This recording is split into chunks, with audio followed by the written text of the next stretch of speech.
I wasn't supposed to be home that early. Honestly, if traffic hadn't been an absolute miracle for once, none of this would have happened the way it did. I would have walked in later. She would have had time. Time to hide the evidence. Time to lie. Time to smile like everything was normal. And I would have believed it. Like always. But fate, or whatever sick force runs this simulation, decided I needed the truth. I unlocked the door at 3:46 p.m. I remember the exact time because I looked at my phone, smiling, thinking, hey, maybe I can surprise her and we'll grab takeout before the dinner rush. I didn't even make it past the hallway. Right there, on the bench by the window, was her duffel bag. The big one. The one we only use for weekend trips or airport runs. And on top of it, sitting so neatly it felt staged, was a folder. Thick, heavy-looking, labeled in bold, uppercase letters, Dissolution of Marriage. There was no note, no dramatic letter, just the cold, brutal efficiency of someone who had already made up their mind. I called out her name. Nothing. Checked the bedroom. Half the closet was empty. Bathroom drawers. Wiped. Not even a toothbrush left. Her favorite scarf, the one she couldn't travel without. Gone. I sat down on the edge of the bed, sweating and shaking, trying to figure out how I missed all the warning signs. How she went from sharing my pillow to silently exiting the marriage like it was a boring meeting. Then my phone buzzed. One message. From her. I didn't cheat. It was just a harmless outing. Please don't make this harder. What? What? I hadn't even accused her of anything. I was still in the stage where I thought this might be some misunderstanding, maybe a prank, some bad joke. And here she was, pre-defending herself for something I hadn't said out loud yet. I stared at the message, fingers trembling, heart pounding like I was in a car crash. Just a harmless outing. Was that supposed to explain this? The vanishing act? The empty drawers? The divorce papers dropped like a bomb in our hallway? You don't file for divorce after a gallery visit. You don't pack your bags after a quick coffee. You don't rip someone's life in half and call it harmless. And yet she did. The next time I saw her, she wasn't alone. And he wasn't who I expected. I didn't reply to her message. I couldn't. What was I supposed to say? Thanks for the heads up? I sat on the bed for over an hour, just staring at the folder. My name printed next to hers like we were still a team. Curtis and Janie. Except now it was petitioner and respondent, like we were strangers in a legal war. My head was spinning with 1,000 thoughts, none of them making sense. I didn't cry. Not then. I didn't scream or throw anything. I just sat there like someone had pulled the batteries out of me. But then, I don't even know what made me do it. I opened the front window a crack. It was just instinct, maybe hoping I'd hear her car pull up again. And that's when I saw them. Across the street. Parked in the shade. Her car. She hadn't left. My heart started slamming against my ribs as I crept to the window. I felt like I was in some cheap spy movie, crouching behind the blinds. But nothing could have prepared me for what I saw. She wasn't alone. There was a man in the passenger seat. I couldn't see much of his face, but I saw enough. The way he leaned toward her. The way she laughed like nothing was wrong. Like she hadn't just dropped a grenade on our marriage. She didn't look sad or guilty. She looked relieved. They sat there talking for maybe 20 more minutes. I didn't blink. I couldn't. Every second felt like a knife twisting in my stomach. Then she pulled out of the spot and drove off. Just like that. No wave. No glance back at the window where I stood watching my entire world drive away. I wanted to scream. I wanted to chase after her car and pound on the window and ask who is he, but I didn't move. I just slid down the wall and sat on the floor, hugging my knees like some pathetic character in a breakup movie. The worst part? That guy in the car. He wasn't Joel, the co-worker I'd suspected for weeks. This was someone else. Taller, older looking. I knew Joel from a holiday party last year. This man was a stranger, and that terrified me more than anything. If it had been Joel, I might have convinced myself it was an emotional affair, a work crush, something stupid and fixable. But this was planned, hidden, executed like a military operation. She hadn't slipped. She had decided. I texted her once. Just one message. Was that him? She left it on read. No denial. No gaslighting. No excuses this time. That night, I sat at our dinner table alone and realized something soul-crushing. While I was making future plans, she was making exit strategies. And whatever this harmless outing was, it was never meant to be harmless. It was a farewell tour. I didn't sleep that night. Not even for a second. I kept hearing her voice in my head, that stupid line. Just a harmless outing. Over and over again, like a broken recording on a loop. I sat at the edge of the bed we used to share, surrounded by half-empty drawers and the smell of her perfume still lingering in the closet. I kept telling myself maybe I was overreacting. Maybe I didn't see what I thought I saw. Maybe she was just confused, going through something, and maybe, just maybe, this wasn't the end. But that lie didn't last long. The next morning, something in me snapped. Not in a dramatic, throw stuff at the wall kind of way. No, it was quieter than that. Colder. I got dressed, grabbed my keys, and waited across the street in my car. I don't know what I was planning to do. Spy? Confront? I just needed answers. I needed to see what my wife was doing while I sat in our half-empty home, trying to make sense of the silence. At 9:17 a.m., she came out of a condo 2 streets over. A place I'd never been to. She wasn't alone. The same man from the passenger seat was holding the door for her. He smiled like they'd just spent a cozy night watching Netflix, not like he'd helped blow up someone's marriage. She laughed again, carefree, like a high school girl sneaking out after curfew. I felt like throwing up. They got into her car. She was driving. He was relaxed, arm draped casually across the back of the seat. I stayed a few cars behind as they drove across town. I kept telling myself to stop, that this was beneath me, that I didn't want to see what I already knew. But I couldn't stop, not after what she did to me. They pulled into some quiet little cafe on the edge of the city, not some dim bar where cheaters go to hide. This was the kind of place couples go for brunch, where waitresses remember your name and ask how your mom's doing. They got a table outside, in the open, like they had nothing to hide. And the part that really shattered me? She was wearing my hoodie, my old gray hoodie, the one she always stole when she felt cold or lazy. I didn't even realize it was gone from the house. And there she was, sitting with another man, wrapped in something that still smelled like me, sipping coffee like nothing mattered. I stayed in the car and watched them for nearly 40 minutes. At one point, he reached across the table and touched her hand. And she didn't pull away. She leaned in. That was the moment I knew it was real. Not a flirtation. Not a mistake. It wasn't a drunk kiss at an office party. It was a relationship. One that had clearly been going on longer than I ever suspected. When they got up to leave, I slumped down low in my seat, like some cliché private investigator in a bad movie. I waited until they drove off, then I pulled out of the parking lot and went home. And when I got there, I saw something that cracked me open completely. On the kitchen counter, sitting right where she left the divorce papers, was a handwritten note I hadn't noticed before. Just one line. I didn't fall out of love, Curtis. I just found something easier. She didn't leave because I failed. She left because he required less effort. I kept the note. I don't know why. Maybe some part of me hoped I'd wake up and realize I imagined it all. The folder, the hoodie, the man across from her at brunch, her cold goodbye. All of it. But every time I looked at that line, I just found something easier. It dug into me deeper. I didn't know love could be measured by effort. I thought it was about history, about showing up, about staying. I guess she saw it differently. For days, I barely left the house. I canceled work meetings. I ignored my friends' messages. I shut everything off. I kept telling myself it was over and that I had to move on. But then something happened I didn't expect. I got a message from a name I didn't recognize. A woman. Her profile picture was a cat. The message was short. Hi. I think we should talk. It's about Janie. I didn't respond at first. It felt like a scam or some twisted prank. But she messaged again. I'm not trying to start drama, but I'm his wife. My stomach dropped. I reread the message 5 times, barely breathing. His wife. Was she talking about the guy Janie had been with? The one from the cafe? The one I'd followed? I finally replied, cautiously, are you talking about the man she's been seeing? Do you know his name? And that's when everything spiraled. She sent me a photo. It was taken from the passenger seat of a car, clearly a phone snap, slightly blurry, but it was him. No doubt. Same guy from the cafe. From Janie's car. From the condo. He looked happy. Smiling. Driving.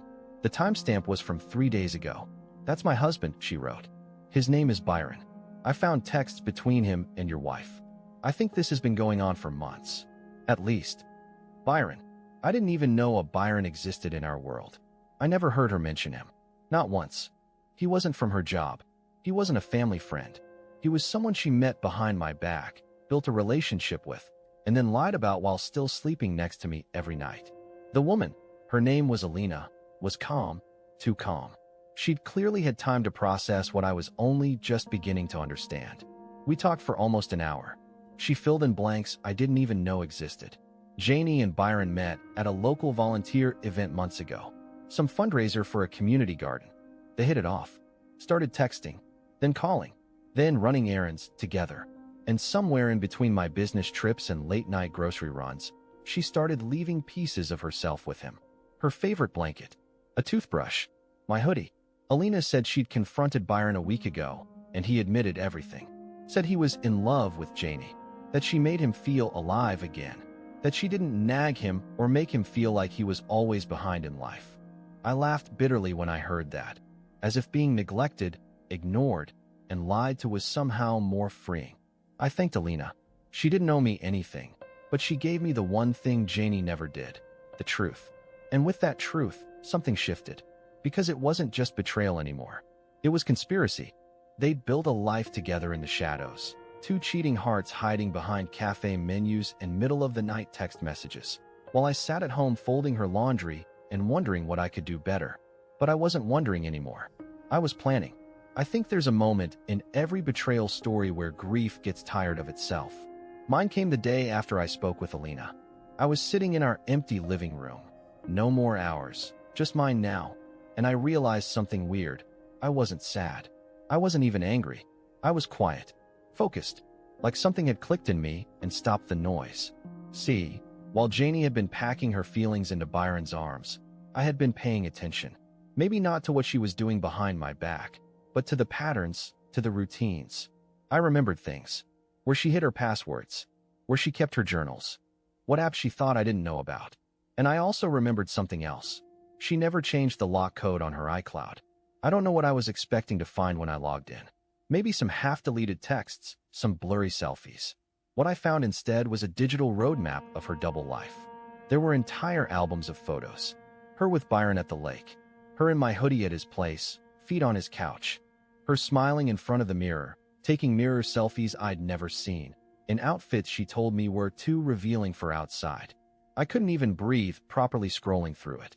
There was an energy in her face I hadn't seen in years, like I was looking at someone who had already died and been reincarnated into someone else. But the most disturbing part? A video.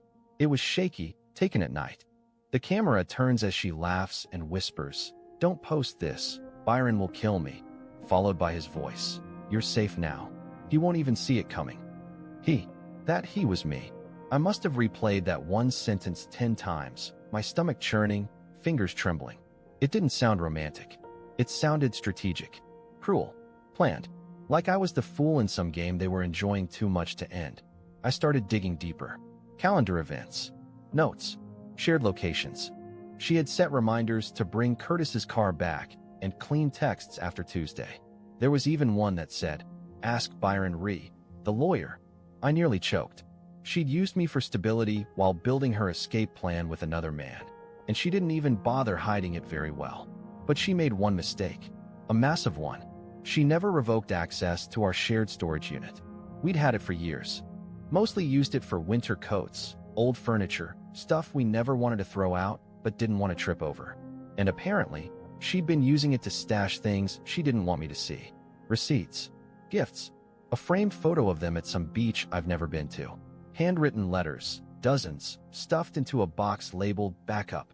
And tucked into the back corner, her old laptop, the one she said was broken and not worth fixing.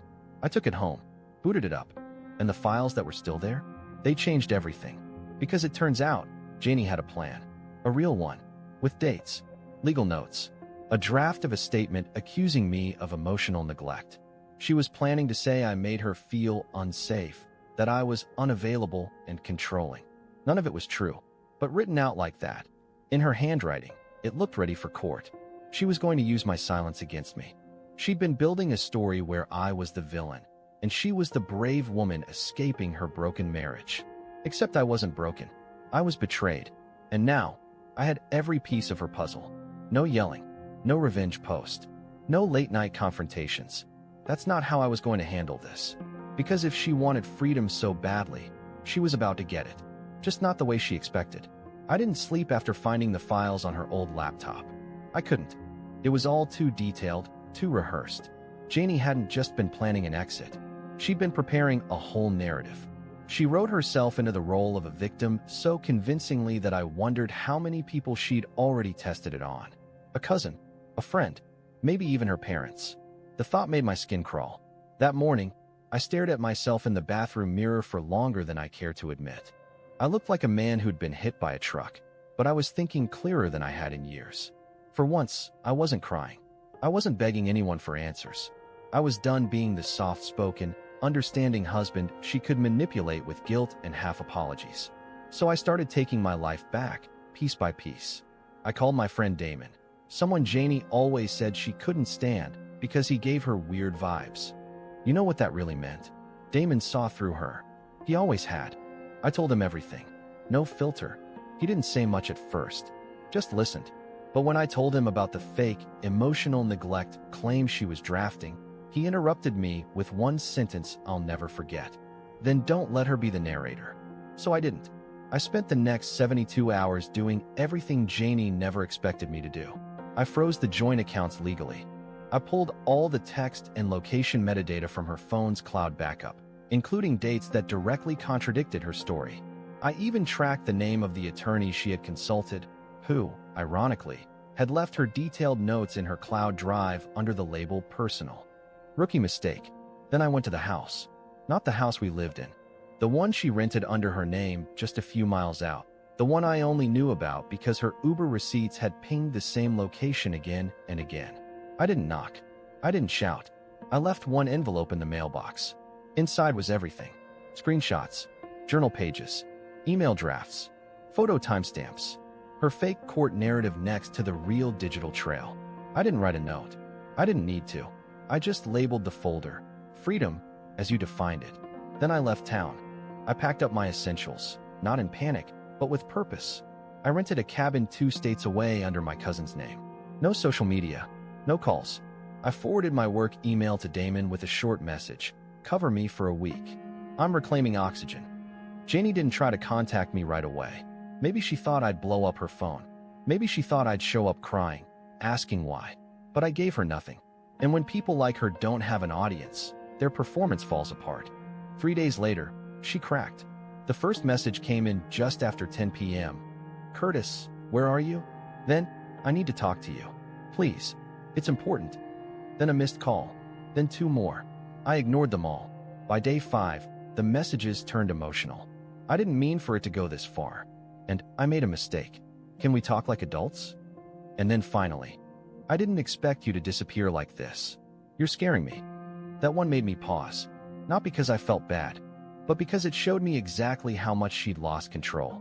She thought she'd be the one walking away, the one looking composed in court, telling a neat little story about how she tried her best, but her husband just checked out emotionally. But now I was the ghost, the silent one, the one no one could get a handle on. And when you take control away from someone like Janie, someone who needs the narrative, you don't need revenge. You become it. Janie found me. Or at least, she thought she did. It happened on the 8th day of silence. I was sitting by the window of the cabin, drinking lukewarm coffee from a chipped mug, staring at the mountain fog and wondering if she'd cracked yet.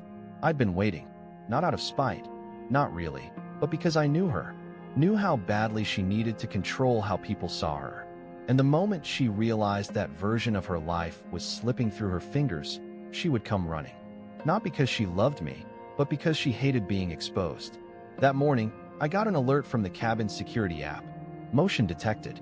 I checked the camera and there she was, standing at the front door in a coat too thin for the cold, looking around like she didn't recognize the quiet. She didn't knock right away. She just stood there, arms crossed, probably rehearsing whatever script she'd come to deliver. I didn't open the door immediately. I made her wait. Eventually, I stepped out onto the porch. She turned to me with that fake relieved smile, the one she used at family gatherings, the one that always meant, let's just pretend everything's okay. Curtis, she said, like the name itself was an apology. I've been trying to reach you. You scared me. I didn't answer. I just let her talk. She went into this half-rehearsed monologue about confusion, stress, how she got in over her head, and didn't mean for things to spiral. Then came the crocodile tears. She even tried to walk closer, like touching my arm would reset everything back to normal. But I didn't flinch. I just looked her in the eyes and said calmly, "You lied to me, and you lied about me. That's not confusion. That's a campaign."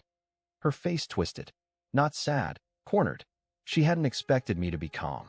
She expected broken, emotional, fixable. She tried again. "Can't we talk without blaming each other?" I tilted my head. "I didn't blame you. I just showed people what you wrote." Silence. It hit her then. I could see it. That exact moment when the weight of what I'd done finally landed. I hadn't screamed. I hadn't begged. I hadn't burned anything down. I had just shown the truth. And that was all it took to make her entire plan collapse. She looked down, her voice cracking now, and not in the way that moves you. In the way that frustrates manipulators who realize they've lost the upper hand. "I didn't think you'd actually do this," she whispered. "I didn't think you'd just vanish." I shrugged. "You told me you wanted easier. I gave it to you." For the first time since the whole thing began, Janie didn't have a comeback. No spin. No excuse. She looked around the quiet hills like they might tell her what to say. Like the fog might carry a line that would rewind everything. But it didn't. I walked back inside and closed the door gently behind me. I didn't yell. I didn't lock it with a dramatic click. I just left her standing there, in the cold, surrounded by everything she claimed she wanted: space, silence, and her own story. But this time, no one believed it but her. Janie didn't come back to the cabin after that day. She stood outside for maybe 10 more minutes, probably hoping I'd change my mind, open the door, ask her to explain herself one more time. I didn't. And that silence? That was the loudest I'd ever spoken in our entire relationship. She texted a few times after.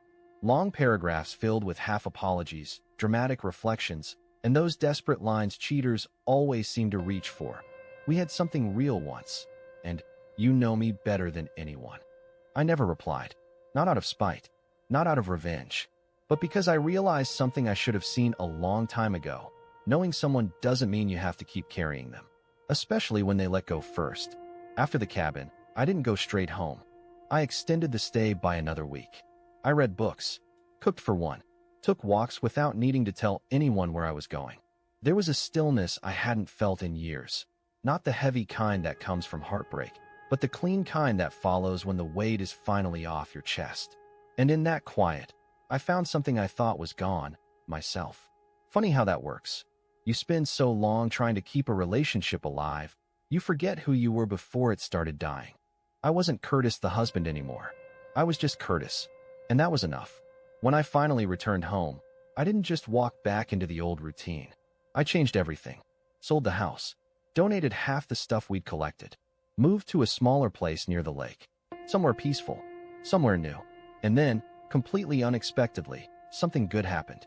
I met someone. No, it wasn't some rebound romance or a rushed attempt to fill the void. It was slow, gentle, real. Her name's Tessa. We met at a used bookstore when we reached for the same copy of a memoir neither of us ended up buying. We talked about life, not love. She didn't ask about my past right away. She asked what I wanted next. And for once, I had answers. It's been 7 months now. And no, I don't know where things are going. I don't need to. What I do know is that I'm finally with someone who doesn't need to rewrite the story to feel good in it. Janie tried to bury me with a lie, but all she did was dig herself out of a life she was never meant to stay in. And while she's probably still spinning the narrative, trying to patch the version of events that fell apart in her hands, I'm not worried. Because I stopped needing her closure the moment I gave myself peace. She left for something easier, but I found something better. And this time, I'm not letting go.